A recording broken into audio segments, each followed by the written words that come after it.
Alliance ఎలా start అయింది? ముఖ్యంగా మొన్న తమిళనాడు ఎలక్షన్స్ వచ్చి ఆయన ముఖ్యమంత్రి నన్ను చంపేస్తారు అందరం.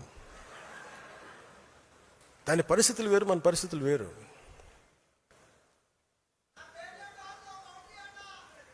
ఏంటంట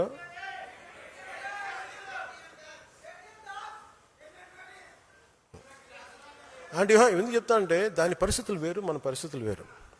మన అలా రాలా. నేను ఒక పార్టీని ప్రజలకి మార్పు తీసుకురావాలన్న దాంట్లో వచ్చాను. నేను గద్దర్ గారిని చూసాను దగ్గరుండి, నక్సలిజంని చూసాం.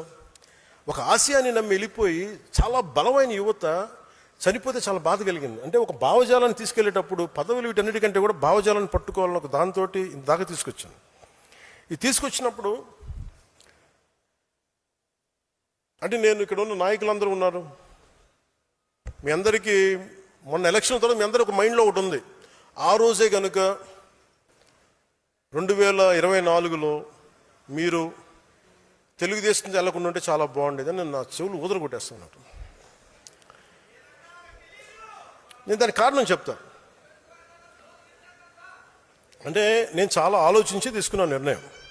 2019లో వెళ్ళాం.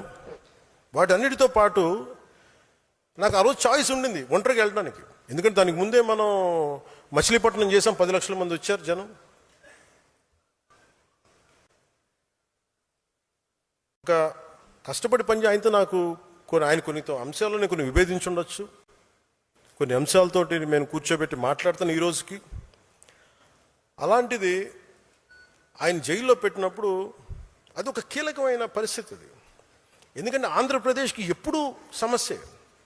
చెన్నై నుంచి విడిపోయాం, కర్నూలుకి వెళ్ళాం, కర్నూలు నుంచి హైదరాబాద్కి వెళ్ళాం, హైదరాబాద్కి వెళ్తే ఇక్కడ లేదు.